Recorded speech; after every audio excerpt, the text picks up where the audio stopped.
Hey Mayo, how's it going? It's going good. How are you? Not bad.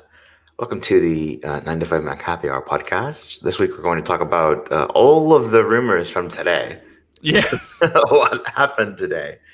Man, wasn't that a good call yesterday I made when I said, let's wait one day to record?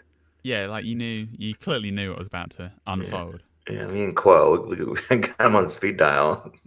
Yeah, there were some decent stories from like the start of the week, but this is like the good stuff basically all happened like this morning. Yeah, I mean, the really good stuff is in your pre-topics list that I'm looking at, which the first thing is that I have a PS5. I love You that you got included one. that. You got one. Yeah, I have a PS5. Did we ever talk about on the show that I was trying to get one? I think you might mention it in like one sentence offhandedly, but Yeah, I yeah. was doing all the things you do when you like follow different Twitter accounts that tweet out when there's an inventory restock, and then I had like page tracker set up myself to know when what pages would show new inventory ready for pickup. All the 9 to 5 Mac tricks, and it worked. There was a Best Buy near me in Kissimmee, which had inventory last Wednesday, and the process is like you say add to cart if they have inventory, and then it puts you in another queue. It puts you in a queue that then says, uh, "Okay, will this button turn yellow or will it stay gray and reject you?" And if it turns yellow, then you actually add it to your cart. And I did that, and it worked out. And then it was like 1 hour pickup, so it should have been after like lunchtime last Wednesday that it was ready. And then days went by, and I was like, well, I guess that didn't work out. And I just kind of gave up on it. And 6 days later, last Tuesday, it said it was ready for pickup, and I was like, well, we'll see when we get there. But it really was there. Yeah, So one thing that always surprised me about, like, because the reason they have those like intermediary steps is to stop like scalpers and stuff, because yeah. so many people just try and use bots these days to buy all like the hot products and then they resell them instantly. So Mhm. similar to like a capture where you get like click on the clouds, click on the cars or whatever in these pictures. Yeah. They do this thing where it's like, well, you press the like the buy button or you show interest, but then you have to like wait another like 4 minutes or however long it takes to actually press the button to confirm the order.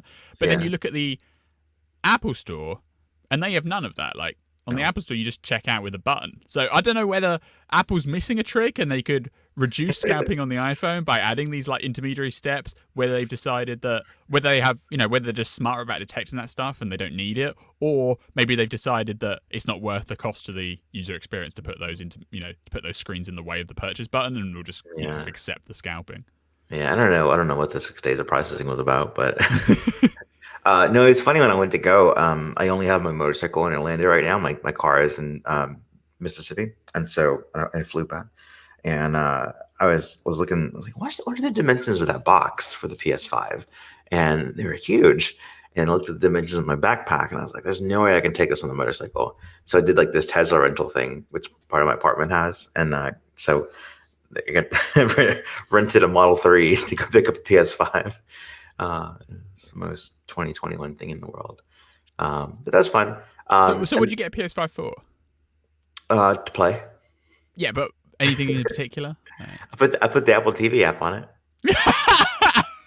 No, That was what made you pull the trigger. It's like the AR TV app's available. Now I need it. yeah. Well, and it does mean I can't use the HomePods for that sound output now because I was using just Apple TV Oh yeah, that is video. a So now I'm like, man, I guess no, kind of want like a 5.1 system, I guess. But yeah, no, just my last console was a PS2, so it's been a long time.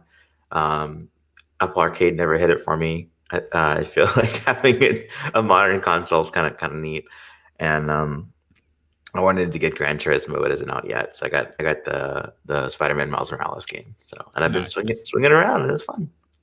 I will say my brother has the Xbox. What do they call it? Series X, the new one. Yeah, Yeah. that whatever that Series X, I think. And that has the TV app as well, obviously. And the performance on the Xbox is really good. Like it Mhm. flies around the screen like very efficiently, and the Probably better animations are than the Apple smooth. TV 4K. Yeah, like the Apple TV 4K is starting to show its age, unfortunately. Yeah. It's Uh, 8K on the PS5. but yeah, Well, hopefully it that could we be. can get a similar experience to that on like Apple's hardware soon, whenever they do decide to refresh that Yeah. box. And also, I'll say I was having Wi-Fi issues when I was setting it up, and you go through the whole update process, and I used 5G to update my PS5. The 5G. No Comes in kidding. clutch. Let's talk about some Apple TV stuff too before we get into the big news of the week. So you just covered a story on Untitled Mac about Apple TV Plus and the free trials from many moons ago. What's new there? Yeah, so way back in November of 2019, Apple started offering 1-year free trials for Apple TV Plus with new hardware purchases. Back in October of 2020, they announced that they were going to extend those trials through to the end of January, saying at the time that because of the pandemic, they want to give people stuff to watch over Christmas. Secondary reason, which is really, the main reason, is that they obviously aren't in a position yet to charge people openly for this service because the content, is taking a while to get out there, and it just takes a while in general. Like even without the pandemic, it just takes time for them to actually produce the shows because they're so insistent on not offering, back catalog reruns.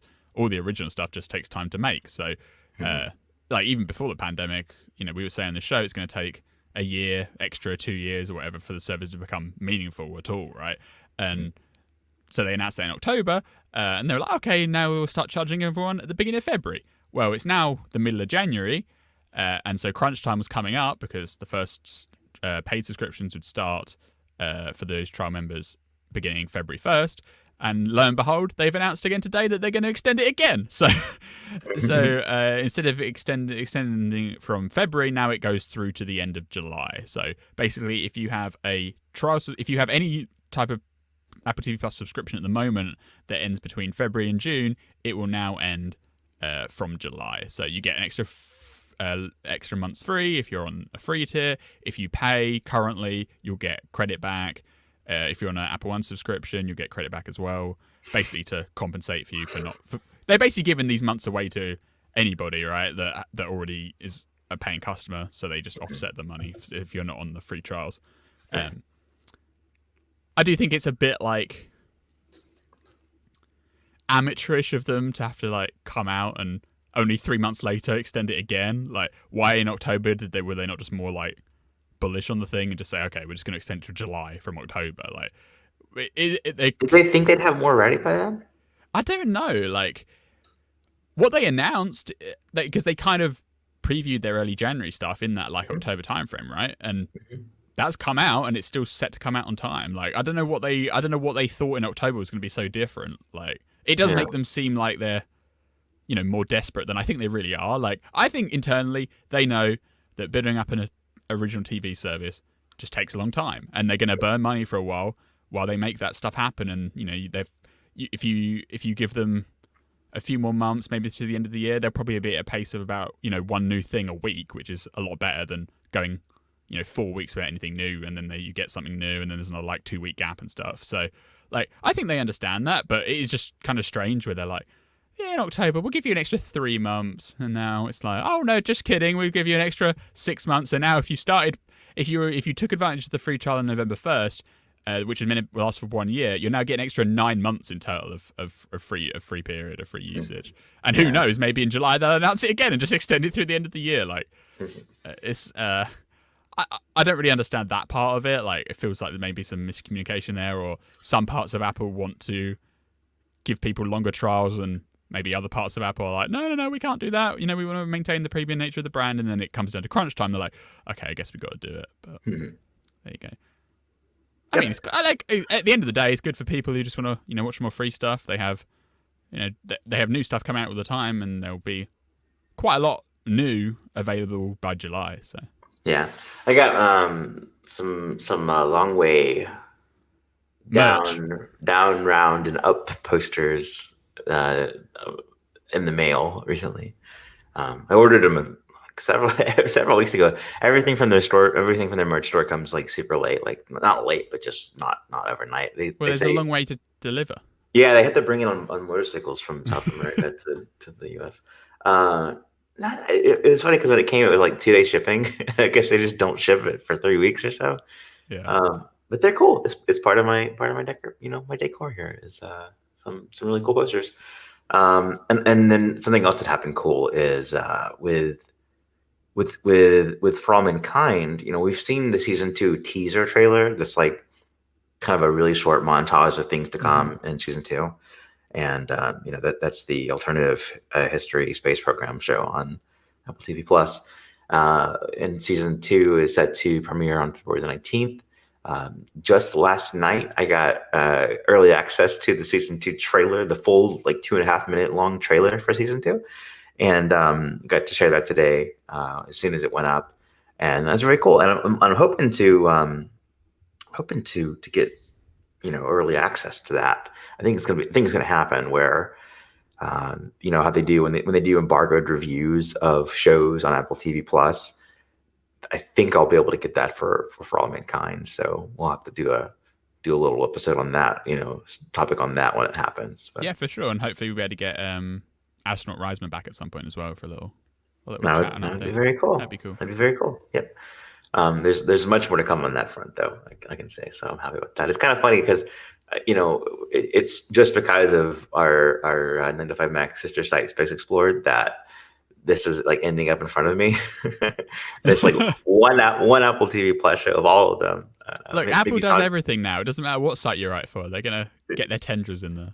Yeah, maybe Foundation will be the same treatment.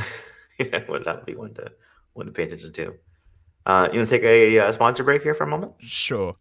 Cool. The developers from popular iPad app Notability have a new app for you to download and try out. It's called TwoBird. That's TWOBIRD. It's the inbox for all your tasks. Find out more information at twobird.com. It brings together notes, reminders, calendars, and email into a single inbox view. It puts all of your tasks in one place, so you can simply manage more of your day at once without having to switch contexts. We all have done that thing where you go into your email and then you click on your tasks app and you click on reminders and then, you need to go and look up this thing in the web browser. And before you know it, you're scrolling Twitter for 10 minutes completely distracted. Well, TwoBird helps to reduce those distractions because everything is just available in one app. There's no need to switch between different applications just to do your daily organization. All you have to do is sign in with your Gmail account, and TwoBird is like an email client on steroids. All those actions that you need to do on incoming messages, you can do them from within TwoBird. You can make notes, and those notes can be shared with others, so you can collaborate in real time. And that goes beyond just text. You can do checklists and tables and assign tasks from within the note. And they've also got a built-in calendar, so you can make dated events and then attach notes and email references to the calendar event. And of course, it has all the kind of smart email management features you expect from modern email clients, like a snoozing equivalent, quickly unsubscribe, or tidy up your message list. And all of this comes in a super clean design with light and dark themes that looks great on Mac and iPhone. You can get the app on Mac OS, iPhone, iPad, and Android. TwoBird is completely free to download, so give it a try right now. Find it in the Apple App Store and the Google Play Store, and it's also coming to Microsoft Windows soon. That's twobird.com. Yeah, so when I was preparing for TwoBird to advertise with us to sponsor us, I was very familiar with Notability. It's like one of the go-to apps for iPad. I mean, you can take handwritten notes. You do voice recording and everything. It's a really wonderful app. I was not familiar with TwoBird yet, and as I was on the call to learn more about it, I downloaded it for the Mac and put it in dark mode and had my work email set up and everything, and was able to check out the notes and the unsubscribe features and everything. And it's a really nice Mac app. I mean, we know nice Mac apps and we're picky, so this is one of those. So definitely check out TwoBird, both for Mac and everywhere else that it's available. So thanks for sponsoring this week, TwoBird. Okay, let's get started with the tumult of Mac rumors. Starting Rumors with about the Mac. Rumors about the Mac, indeed. Not a different website. Mac rumors. Apple is planning the first redesign of its iMac all-in-one desktop computer since 2012. This has been rumored all around the place for what feels like 2 years at this point. We were originally expecting like a WWC announcement last year. It didn't happen. And it's been highly anticipated for, I'd say, at least 5 years because the iMac design has just got so dated, Yeah. But Bloomberg has a nice story today, Mark Gurman. It's going to be the biggest visual overhaul for the Mac lineup in 2021 for the iMac. So basically, the other products can get updates, but they won't have as big a form factor changes. Apparently, the new iMac will slim down the black borders around the screen. So the bezel is going to get way thinner. It's going to look close in design to the Apple Pro Display XDR, which is basically just like a rectangular box, right? Like the current iMac has the curves on the side, it has the rounded corners, and then you look at an edge on and it does this like weird tapering effect. Apparently all of that is going away. It's going to look very close to a Pro Display XDR, but it probably won't have all the, the weird like cheese grater holes in the back of it. It's going to be flat back. There's going to be no chin. Thankfully, they're actually going to do a thin bezel design. I mean, it's so long in the tooth, you'd hope so at this point. Bloomberg says there's going to be 2 versions of it to replace the existing 21.5-inch and 27-inch models. The Bloomberg report doesn't say that the new versions will have the same screen sizes, because if you remember, there's been on and off rumors about like a 24-inch model and maybe like a 30-inch model instead of 27. And if they're going to shrink the bezels down, we've seen it on a lot of products where they just make the screens bigger to account for the bezels getting smaller rather than just making the overall body smaller. So Bloomberg doesn't actually specify the screen sizes, but you can imagine they're going to be in that ballpark because they're still going to have 2 models. It's not that they're going to cut it down to 1 screen size. And these will feature, obviously, Apple Silicon chips, the next generation versions, so not the M1, whatever's going to come afterwards. I mean, finally, right? Like, this is what you want. Yeah, like, yeah. The iMac is so old. I have one behind me from 2010, which basically looks identical to the iMac you can buy on the shelf today. And so they've been saving this redesign out for a while, and they're going to be able to debut it sometime this year, not only with the external design changes, but also with the performance upgrades and all the benefits that the Apple Silicon internals will bring. Sign me up. It's been the case that the 21.5-inch iMac has not really been the one for me. I mean, let's say that we just loved the iMac design. We thought it was amazing, and we were looking for iMacs to buy. The 5K version has definitely been more appealing than the 4K version, the 21.5-inch version. Because 21.5 inches to 27 inches is a pretty big jump right there. If they do go 24 inches and 27, then it makes that entry level one more compelling in a way that like 13 is not that much different than 15 or 16. So that's interesting. And they did go to 24 on the LG 4K Ultrafine that Apple sells from 21.5 inches. So I wonder if there's a relation there. But at any rate, just to make it glanceably different than the current things is all we ask for. Yeah, and if they're going to bring it in line with the Pro Display XDR look, then it makes sense when you can have them on the desk. You could have there's nothing to say you couldn't plug in a high-end iMac with a Pro Display XDR as well. And if you want a 2-display setup, you can have basically 2 things that look almost identical, right? Like back in the day, the Thunderbolt display had almost the same dimensions as the iMac of the time, so they would sit parallel on the desk, aligned where the heights were, right? Sure. Currently, if you get an iMac and the Pro Display XDR, they're completely different sizes and completely different, orientations. So, it doesn't have that synergy basically across the lineup. So, and it seems like this whole flat sides, squared off edges thing. Apple's going all in. They did it on the 2018 iPad Pro, obviously. And then last year they did it on the iPhone 12 series, and now apparently it's coming to the iMac as well. Obviously, the Pro Display XDR kind of was already on that schedule. Although the thing with the Pro Display XDR is that design specifically, I feel like it's a bit more industrial than when you look at like the 2018 iPad Pro, which feels a bit more human in that way. You know what I mean? I was looking around Best Buy a few days ago, and there's these giant TVs that are I guess they're 8K TVs. And they have that same boxy, very thick design. They're not like the OLED screens that are super, crazy thin with like a little bit of a computer part to it somewhere else in the design. They're thick the whole way through, but they're also state of the art. And so I think that's fine. And like you start from that, and then you thin it out over the years. And there's nothing wrong with that. Yeah, and there wasn't any particular reference to like the iMac Pro versus iMac differentiation in this story. It just says 2 new models to replace the current ones. You can maybe there won't be an iMac Pro anymore, and they'll just have like higher end configs of the 27-inch iMac, which are basically the iMac Pro equivalent anyway, right? Like Apple Silicon is already going to do so much for these machines in performance. It doesn't seem out of the question that they probably don't need like 2 product lines anymore, one with crazily different thermals. They can just like do it all in the same chassis and just spec out the high end configs to cover what the area of the market that the iMac Pro previously occupied. Yeah. When do you think these things are coming? The Bloomberg report just says later this year. Later this year, so not like March. It doesn't say March, but maybe like I feel like these days Gurman tries not to specify times as much, just because everything's so fluid. Yeah, exactly. Yeah, like we could have another crazy pandemic that upsets things before June. Who knows? Like you'd hope they're probably aiming for like a WWDC type. I always feel like with the Macs, Apple's like, let's try and get stuff ready for WWDC because it's it's the crowd for it. But obviously, there's nothing binding them to that date, so it's just well, if it happens, it happens. It's like so I'd expect around mid-year. If we're waiting till like December, I'd kind of be annoyed because that's a really long time to wait because the current iMacs.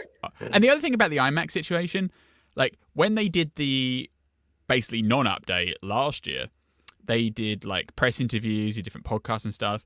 And in the they had like the iMac product manager talking to Jason Snell on Upgrade. And one of the comments that she made is that the iMac is like a visual statement in people's offices. Like it exists there to look good, and as well as anything else about the machine, right? It sits on like reception tables, and it's people have it on company entrances and all that kind of thing. But the current iMac doesn't represent that because it's so old and like crummy. Like what you want something really sleek. What you kind of want is like a 27-inch iPad on a stand. Like think how thin and light a 27-inch iPad could be. Like that's kind of where you want it to go. Not this current like chunky bezel, big chin. Well, the back of it looks great. It's the front of it that you look at that's dated. So yeah, like I hope when this does come out that it does actually look super modern. Because if it looks too much like the Pro Display XDR, I wouldn't be as impressed with its elegance. Because I feel like the Pro Display XDR does make compromises because it has to output such high brightness levels. Like the 1200 nit, 1600 nit levels, that it just has to have like chunky space for fans and stuff.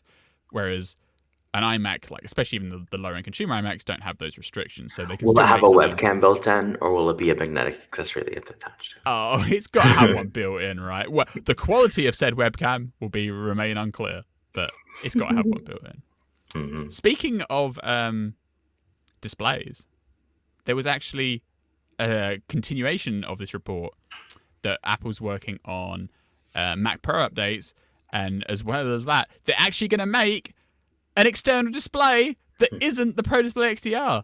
They're going to make a, quote, cheaper Apple external display is in early development. So, again, you can imagine that it will be designed to match whatever the iMac industrial design is. So you could just have an iMac 27-inch and maybe flanked by 2 of these new Apple external displays either side.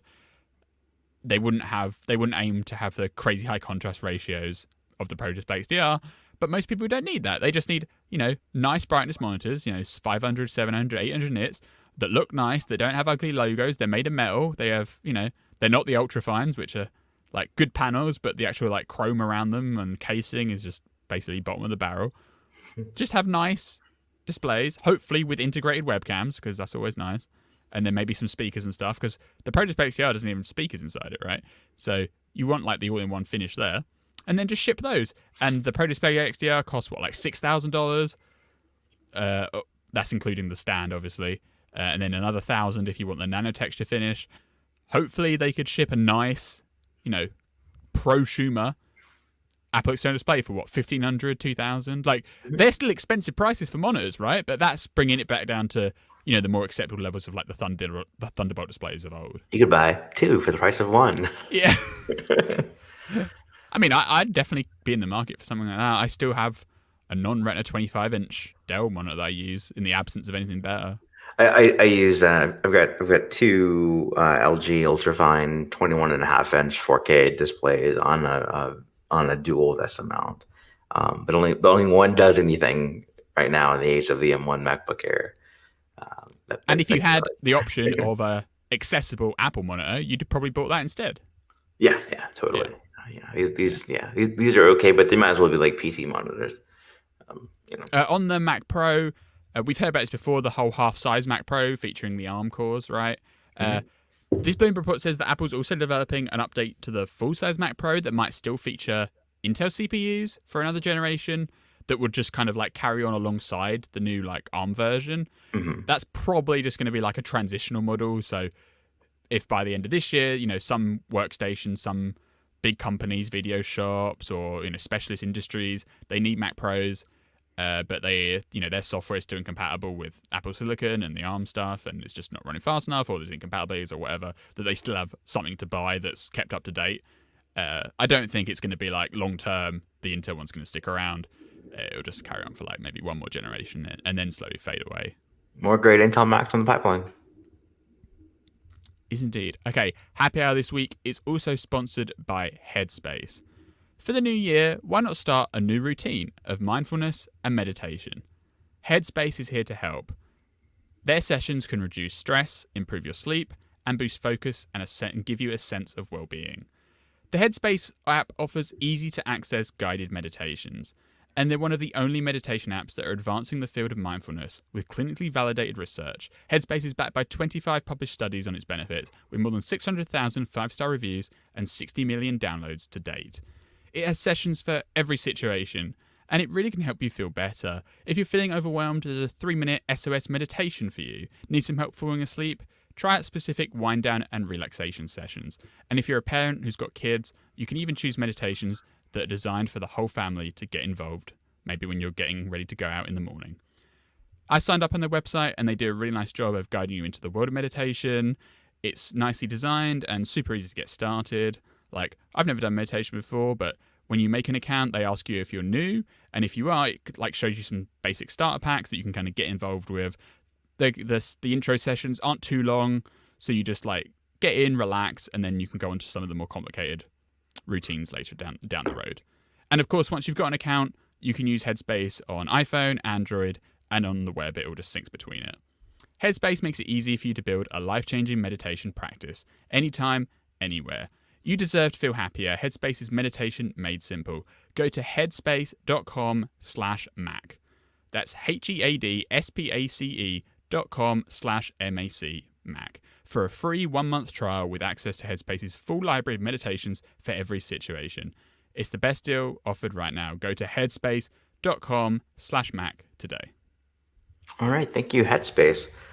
So, moving on with the rumors of this year, Ming-Chi Kuo has some MacBook Pro rumors, some things that you might buy. Yes! This has been the long-running saga, the MacBook Pro. I'm sitting here holding on to my 2016 Butterfly keyboard. Disaster.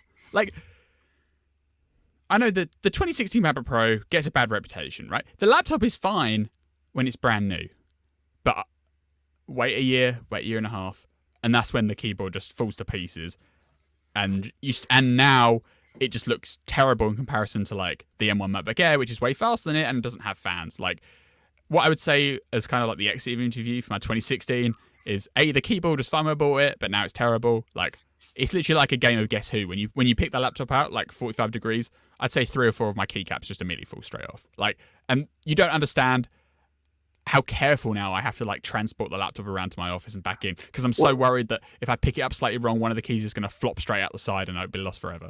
What are you Like, gonna do with it when you're done with it? good question. Maybe. I mean, throw it away. I don't know. I mean, like, theoretically, I could pay the like $400, $200 or whatever and get it serviced, but I don't want to get it serviced with just because they're not going to give me the new generation of Butterfly. They replace it with the same generations it came with, and even before I had the really bad problems, I still had like the occasional stuck key and stuff, which I could live with. It was annoying for the pro laptops to be impaired in that way, but you could get along with it. this keyboard, it's like you can't type on it anymore. Like I use an external keyboard only. That's actually a lie. I typed this report from Kuo on this laptop because I was in my bedroom and I didn't have my externals. I didn't have my desk set up, and I tell you, it was a nightmare. Like I'd say about every third word, it misses a key out, so I have to go back and correct it. And it does double keys, it does the wrong key that you tap on, and if you're not careful, I have autocorrect turned on the Mac, so it types the wrong key and then it autocorrects a completely different word. It's like, oh my god, it's stress. It's literally a stress machine. But I'm not gonna what am I gonna do now? Buy a 2019 Mac Pro? Of course not. This is what I want. Is the 16-inch that's coming out this year, which is going to be all singing, all dancing, and brand new. And Kuo has the answers. So in this report, reliable Apple analyst Ming-Chi Kuo, he said there's going to be in 2021 a 14-inch and a 16-inch MacBook Pro. It's going to have, well, it's kind of going to undo a lot of the decisions they made with the 2016 and later generations, right? Yeah, if this pans out, certainly. Yeah, I mean, already with the 2019 16-inch, they obviously ditched the butterfly keyboard back to scissor switches. You get physical escape key, and you get the T-shaped keyboard and stuff. But this one's like everything but the keyboard is now getting reverted. So supposedly it's going to have a new design, quote redesign, that will again have squared off sides. They're going to remove the curviness on the chassis, again similar to the iPhone 12 iPad Pro. What's the curviness that they're removing? I'm not quite sure. Well, like on my current laptop, yeah. If you when you pick it up, there's it goes straight on the bottom base and then it curves underneath. Okay. So it's kind of like I always think of the bottom of the MacBooks as like, do you remember the original iPad where it was like thick on the edges and then it'd have like this beveled out bit at the back? Sure, yeah. So that's kind of what the current laptops are, right? It's nowhere near as curvy as like the phones were, right? Because it's not like they curved the top edges and stuff. But yeah. I mean, this is a point of contention because Kuo calls this a redesign with squared off sides. Bloomberg says that it'll only have minor design changes. But I think both those things can be true, right? Because if it mostly looks like the same MacBook Pro that we know today, but the chassis is slightly more rounded off, you could, depending on who you talk to, they could say that's a redesign, a new design, because it is different versus, it's only small changes. So I can understand that. The quote doesn't specify about like what they're doing with like the screen bezels. Obviously, the 2019 16-inch, the bezels got slightly smaller, but not crazily amount, not by a crazy degree. And you still have like the fatter bezel on top where the webcam is.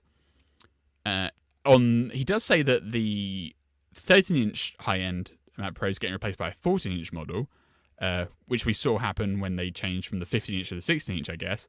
I would welcome, more of a thinner bezel there, just to closer to what like the iPad has or something, where you get like the nice rounded corners on the screen that follow the overall chassis. But it doesn't sound like that's going to happen. But whatever. The big stuff, number one. Supposedly, Apple is bringing back the MagSafe connector. Now, we've seen, obviously, Apple reintroduce MagSafe branding for the iPhone 12 with the wireless charging on the back. But Kuo is very specific here. This isn't like wireless inductive charging. Specifically, the magnetic connector is returning. Yeah, this is, when I was reading the 9 to 5 Mac Slack room chat this morning, kind of in reaction to this, I thought there'd be like unanimous celebration for this. And it was more like, after 4 years of not having MagSafe and we've got USB-C, there's a lot of things that we like about USB-C that we're not necessarily sure we want to give up for MagSafe again. Being able to charge on either side of the machine when you've got a Mac with USB-C on both sides. Although that's only certain models. It isn't every model. Especially like my MacBook has 2 ports on one side. You can't charge on both sides. One's a headphone jack. Being able to use any cable to charge with is useful.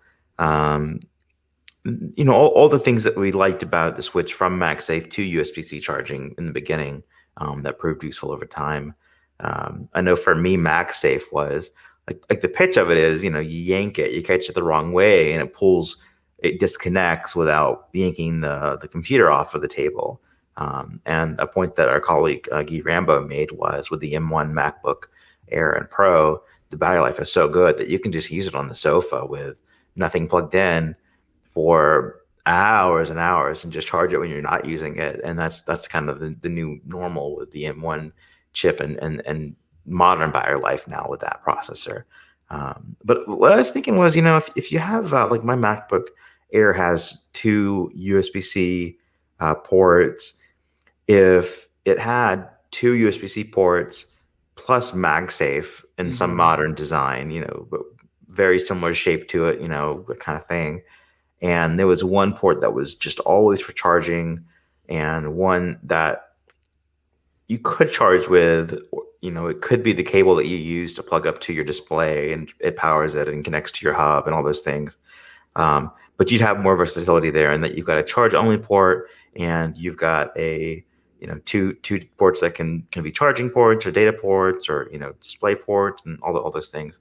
I think I'd be okay with that if it wasn't like we're gonna take the MacBook Air with two USB-C ports and we're only gonna give it one USB-C port and one MagSafe port. Right, that yeah. would be a major step backwards. So as long as it's not you're losing anything, then I'm okay with it. I would still have to, like from my display, I would just plug up a display and that would power it and do all the things. And I probably wouldn't use MagSafe in that instance. And what wasn't it like? It was kind of a hacky thing whenever there was a Thunderbolt display where it had MagSafe. What was the arrangement there? It had like a funny way of doing MagSafe to get power to it, the computer as I well. can't actually remember. I didn't. I think Do you recall I that? never. I do remember what you mean, but Yeah, I never owned the original Thunderbolt display. me So I can't neither. remember what Yeah, happened. But it was yeah, some like I think because you could only do the power would connect to the display and then the thing would go to the it couldn't power out. Thunderbolt 3. And then the thing would go to the And outlet, but the USB ports on the Thunderbolt display needed data out somewhere else. It was some like weird adapter like that, right? Like yeah, what I you remember you went is MagSafe from the display to the computer. Or uh-huh. yeah, you went MagSafe from the display to the computer, and then the display power to the wall. So it was like a weird way of having MagSafe involved in a display just for power alone, which these What days I remember of would be an issue. MagSafe is the when they did the second generation one with the Hmm. 2012 MacBook Pro, and they Hmm. made it like really thin, and it was Yeah, it like was it was much more wider and rectangular, thinner. Yeah, wider and thinner. And that one I found quite regularly would just pop out when you didn't want it to. Like I'd have it sat on my lap, plugged in, and then you'd like adjust how you're seated, and it would just be enough for that thin thing to go pop, and it would disconnect and be like, oh great, now I've and got to plug it that, back I in think again. that was just to make it thinner too, right? Like the whole machine got thinner, and so Yeah. MagSafe got thinner too for that reason. Yeah. Yeah, and you had to have a dongle, by the way. If you had the old MagSafe charger, you had to get a little adapter, the MagSafe 2 adapter. That was Yeah. the thing that existed back in the day. Like, I think it, like, obviously, as soon as they add a MagSafe connector back, you lose the symmetry, right? So, aesthetically, it won't look as nice because you won't have, like, two identical ports on both sides of the laptop. But, these are pro machines at the end of the day, and they have to probably regard some level of functionality above just raw aesthetics. Like these are objects to be used, they're not objects to look at. So I can understand bringing the port back, but yeah, like I hope they don't bringing the MagSafe connector back doesn't mean that you suddenly can't charge through the USB-C ports, because being able to charge on the left or right side of this laptop is easily one of its like redeeming features for sure, because when I'm in the house or whatever, a lot of time I'm plugging on the left, but on my desk it's all set up so the Thunderbolt dock and everything's all on the right hand side. So the fact that I can just plug in on the right is like a lifesaver. I don't know what I'd do. Well, I'd have to rearrange my entire desk setup if it could only charge on the left again, because the 2012 MacBook Pros and that design, the MagSafe was on like the top left, right, and then they'd have IO running down the right hand side. You do see those things on Kickstarter every now and again, which kind of like adapt the USB-C port to have like a magnet on them, and they kind of work, but they never seem like super reliable. Well, isn't the like you have one cable with the MagSafe feature, or you have the thing sticking out of your Mac all the time? Yes. Yeah, so it's kind of a compromise in that way. Yeah, but maybe if if Apple did it, they could integrate it. It's like I don't know if it's possible. Basically, I'm saying I don't know if it's possible for them to make like a magnetic USB-C port that could still have all the advantages of USB-C, doing power data over the same port, and still be like a magnetic attachment. We haven't seen other companies do that, so I assume it's just not possible. Because when I do get, because I'm getting the next MacBook 16-inch MacBook Pro whenever it comes out, but I wouldn't immediately think I'm going to start plugging in using MagSafe again, because I'm so used to my sit down at my desk and plug in one port which connects to my Thunderbolt dock, and that does everything, right? That does the display output, that does my I/O, it does the mouse and keyboard are connected to that, it does the power charging, obviously. Like, why would I want to go back to a world where I have to plug in, one cable just to charge it, and then the other? Because when it's on the desk, it's stable, right? There's no worry about the cable like popping out and the laptop flying across the floor. Like the advantage of MagSafe only comes in when you're like, in like a kitchen table, and it's possible that the cable's going to get yanked from someone walking past the kitchen or something. But when you've like set up your desk arrangement, the cables just trail out down the back where no one's ever going to touch them. So the MagSafe advantage is quite small, in my opinion. Like, out of everything that you could say they could bring back, MagSafe wouldn't have been like on my list. Yeah. In 2016, there was a patent that Apple had filed for something that was called a universal magnetic connector. And, patents are hard to translate into actual things sometimes, especially with just the drawings alone. But it seems like they were trying to add a MagSafe quality to any port on the MacBook. And I mean, if there was a way to do that to where it was the smart part about it was on the port side and not the connector side, that you could bring any connector to it, and it would be, if you plug this into there, the port, the connector is metal, and the port has some intelligence, some magnetic factor to it that knows how to handle that. Versus I guess connection by being so narrow and having pens and that kind of thing. Maybe they could do it to where it looks the same as today, but and that just kind of gives you the MagSafe features with the same ports as today. What's more interesting to me is changing the ports on a future MacBook. Yeah, and the other part of this rumor is they're going to bring I/O ports integrated back into the machine. So right now, you on the 16-inch release, exactly. you have two Thunderbolt 3 powered USB-C ports on the left, and two USB-C ports on the right, which can do everything, but you need dongles and adapters to actually use them with stuff, right? For most cases. What Kuo says, he doesn't specify which I/O is coming back. He says, but there'll be more I/O to the point where most customers won't need dongles anymore. If you think about what the old laptops offered, they had USB-A, HDMI, SD card slot, and then the old ones had Ethernet as well. Well, Ethernet's not coming, let's be realistic. I don't think they're going to offer USB-A ports again, like their old technology, the square ones. My PS5 has USB-C and USB-A on the front. Really? That's quite funny. Like, yes, and they do USB-A and USB-C on the Mac Mini, right? And yeah, they do. On the iMac, on the Mac Pro. Okay. I take your point. Like, I don't know. It just seems very backwards. That's a very popular dongle. It seems very backwards to put like non-reversible USB ports back on a laptop. Like, I feel like by 2021 we finally got to the point where it's like fine for them not to have USB-A ports, and they're not going to bring it back now. Like, I don't know. I mean, I could be my very dock. wrong. I use I use an OWC Thunderbolt 3 dock. It's got USB-A and USB-C, and I use all of the ports. Yeah, but you don't need them on the laptop because you use the dock. Well, I would use them, I guess. I mean, that's the thing is you wouldn't plug if them they in were directly, there, though. The convenience of having the one port connected to the dock is so much better. Yeah, but if I'm on the road, if I'm true. doing portable things. So. Okay, okay. Well, I'll take it from being absolute to a question mark. But I personally don't see them putting USB-A back. I do think SD card slot is an obvious one they can bring back, because the dongles and adapters that you have for SD card slots are just not very good. Like, they're fine, but they're big and bulky and you have to carry them around. And then maybe HDMI, they'd bring back like dedicated HDMI, because the reality is when people need to connect to like projectors in conference rooms or schools and teachers, it's much easier just to have a direct HDMI port than having to do like USB-C to HDMI. Mm-hmm.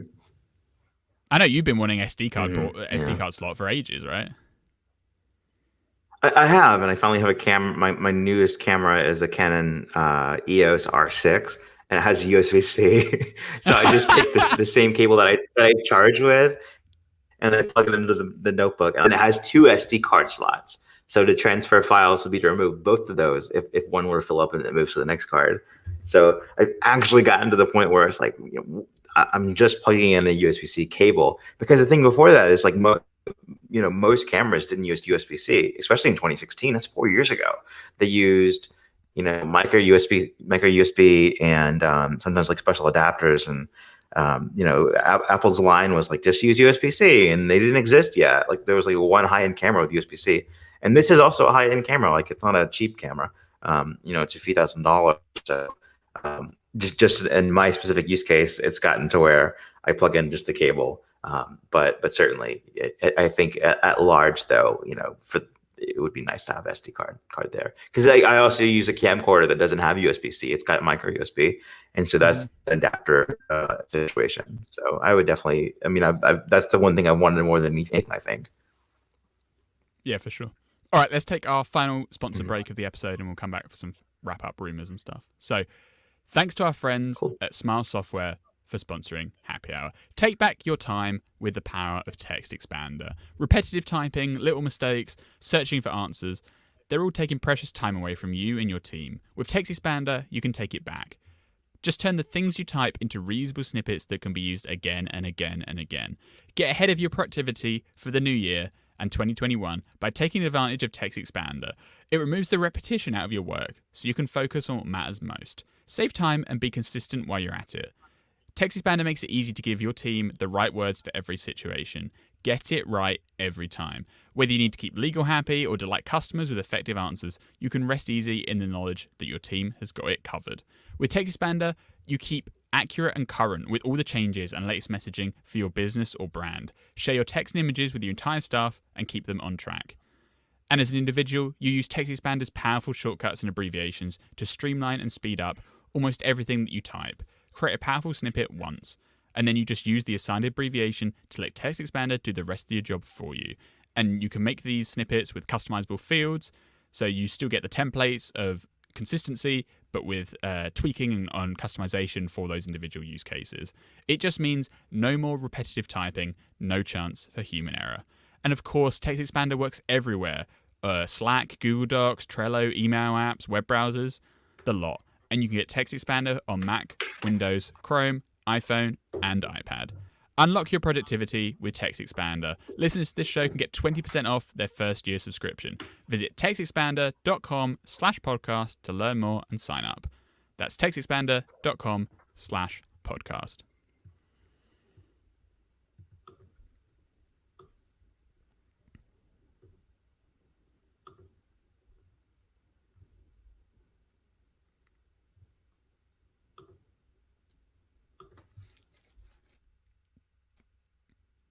So finally, on the 16-inch MacBook Pro rumors, Kuo interestingly says that Apple's going to get rid of the Touch Bar.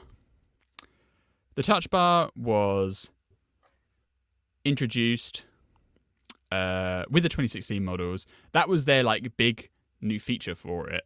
They made a big deal of showing everything you could do with it, sliding around with your finger, adjusting images, picking emoji, adjusting the volume, doing all that stuff.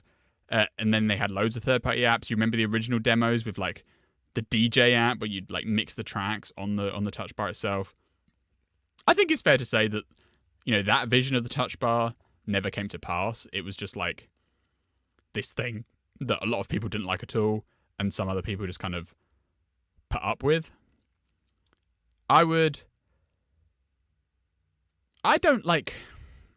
I've mixed opinions on the touch bar myself.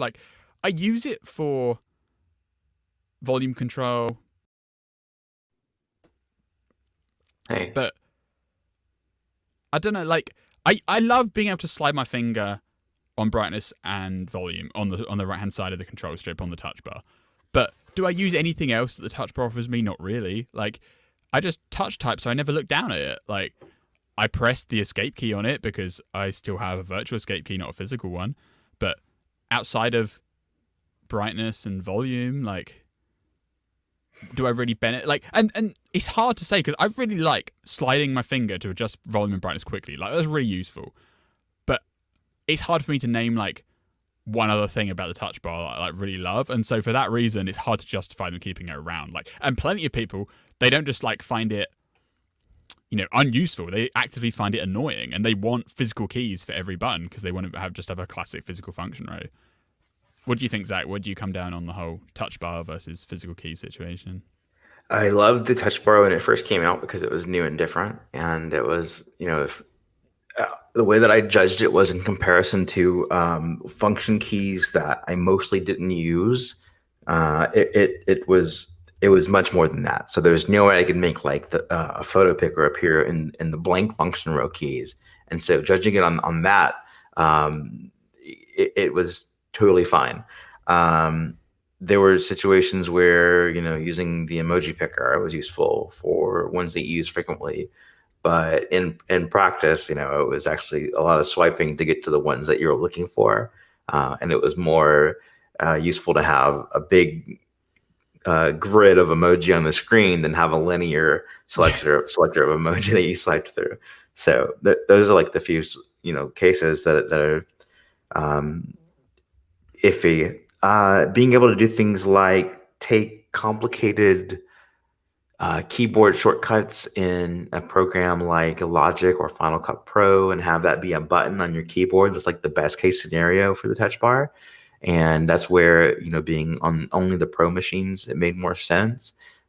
But the problem with touch bar for me is that through all the updates to the touch bar since 2016, the operating system never changed, treated the touch bar. So all the versions for touch bar, and then they came out and then never changed feature versions of Mac OS. And then there were changes for the touch bar as it was available, like add haptic feedback to it. That never happened. Always seemed to be a little bit inferior play wise than the other screen. It was perfect. Yeah, like they could have done more with it. Like they brought it out there, people didn't adopt it, then it just got left behind, and then it just kind of sat around for a few years while they decided whether it's going to use it or not, and then it didn't. I do think it's funny though that like with the M1 Max last year, they obviously didn't have the touch bar on the MacBook Air, but they did put the touch bar on the MacBook Pro, the base 13-inch one with 2 ports. Like, why did they bother to go all that effort to even make it support the M1 architecture if they were going to drop it the following year? Like, it's a bit strange. Mm-hmm. I mean, I can't blame them for getting rid of it, but it is kind of sad. Like, I just feel like it never lived up to its potential, right? Like, they never gave it a shot to be good. It was always just, well, here's what we did in year one. The year one stuff kind of flopped, but then we never even tried to give it another go. And so it's just kind of sat around lamely, and now is going to get dropped. Yeah. I have the MacBook Air with no touch bar, so I've had it. I've not had it. I've had it again, and I think the biggest thing is like the lack of consistency in where it is. If you use a desktop computer or if you use a desktop keyboard, even you're not going to have that experience. So it's just on one version of the machine. Another thing is like if the touch bar was made to satisfy people who wanted to use touch input on Mac OS, it didn't do that. Like people just prefer direct manipulation on the screen if that was available to the touch bar. Yeah, it didn't satisfy that appetite for touchscreens, so it might as well not exist to me. And that's just and I was so enthusiastic for it when it was brand new because it was different and neat, and it could have been something. But we've had the 4-year period of like, let's see if it gets better, if it gets good. Let's give it time, and it's had time and hasn't gotten any different than day one. Yeah, like I'm really excited for this MacBook Pro update, and I mean, at this point, you might as well call it the MacBook Quo because Quo's detailed it so well. Stuff we still don't know is like we don't know the performance specifications, right? We know it's going to be at least as good as the M1 chips are, right? And we expect it to be better. But for the 14-inch and the 16-inch, they're going against computers that previously had big, beefy, dedicated graphics cards inside them. So whatever the next generation is, whether it's the M2 or the M1X, they're going to have to address more powerful graphics card because the M1 have good graphics for integrated comparisons, but they're not going to beat the dedicated graphics that are on offer in, say, the 16-inch MacBook Pro today. So, I have faith that Apple will be able to deliver there, but obviously we have to wait and see what they can, bring out with the unified memory architecture and all the other benefits the M1 provides. We also really need them to address the limitations, like the fact you can only support one external display on the M1 machines, right? Or the Mac Mini gets two because you get the one through a HDMI port and one through a USB-C port. But really, if you go on Apple's website and look up the higher MacBook Pros, they love showing it on desk where it has two displays, one on the left, one on the right. That's kind of a limitation they need to resolve, and I'm sure they will. I think we've worked out something to do with PCI lanes and stuff. I'm sure they can resolve that. It's just waiting to see it happen. And then the other question mark is Face ID. Touch ID's fine, but Face ID would be cooler. And I feel like when you've got a laptop, you just open the lid, the webcam's in a perfect space to scan your face and let you in.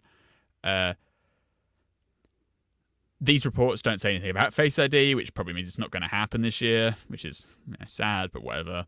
I guess you can't have everything you want all in one go.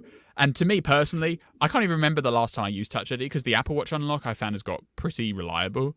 So a lot of the time now, either the laptop's been locked for so long that it doesn't lock with anything but a password, or it unlocks via the Apple Watch. The amount of times I actually the iPad needs is quite rare. Yeah. The iPad needs the Apple Watch unlock, just like the Mac has. That'd be very useful. Yeah.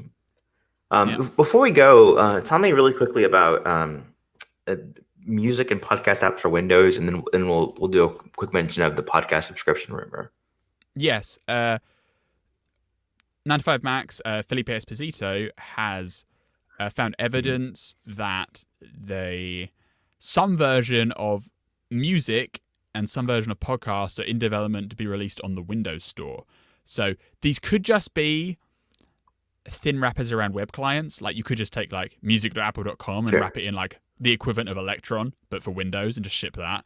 Or it might be a bigger diversion for them because obviously with Catalina they split out iTunes and stripped it down and brought out music for Mac. They didn't do that on the Windows side. You still have iTunes on Windows, and so that's kind of been a weird outlier. And so maybe they're gonna they've decided, okay, now's the time where we're going to give the music treatment to Windows, and that's actually what's coming out. Podcasts obviously previously existed inside of iTunes, but it doesn't exist as a standalone app. They also don't have a web client for podcasts yet, right? You can't go to podcast.apple.com and get your subscriptions and your feed and everything.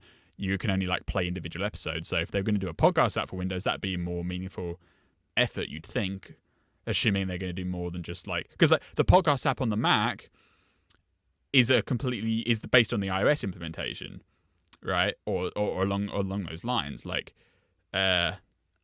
What's available inside of Windows and iTunes is nowhere near to that. So for them to do a dedicated podcast app for Windows, it's a big investment. So we have to see if that actually pans out. But it does tie into the latest report from The Information that yes, and I think Bloomberg backed this up as well, that again Apple is intending on launching some kind of podcast subscription service within the coming months. We've heard about this, for a while now. They've been hiring all sorts of people. Jack Shapiro is a podcast leading the podcast effort there. They're going to do their own original podcasts, and it sounds like from these reports that they're going to license some existing shows. So it would kind of be it won't be all Apple TV Plus, because Apple TV Plus is all original basically. It's going to be somewhere closer to News Plus, but with some originals thrown in there. I think that's what. It's not very clear, to be honest. These reports basically just say that Apple is pursuing deals with partners, but it doesn't specify specifically what the business model is going to be. Because, I mean, I would like it if they did something kind of open access, so you could just, because the podcast directory is open access. Anyone can submit URLs there and appear there pretty much. If they could just add on a system onto that, where you could pay a little extra and support the shows, add a membership inside of the podcast app, and Apple keeps 30% of the revenue, and then I don't know how it's going to play out, but clearly they're doing something in subscription podcasts, and we'll definitely know more as time goes on. If they did offer a like membership program, maybe we'd be part of it. You know what I mean? Like, there's so many different. I think that what's probably going to end up though is it's just going to be like select partners only, with their originals leading the way. Maybe there'll be some like TV Plus tie-ins in terms of what content's available, and then maybe some popular shows to compete with the likes of Spotify and everyone else that's doing the same kind of thing.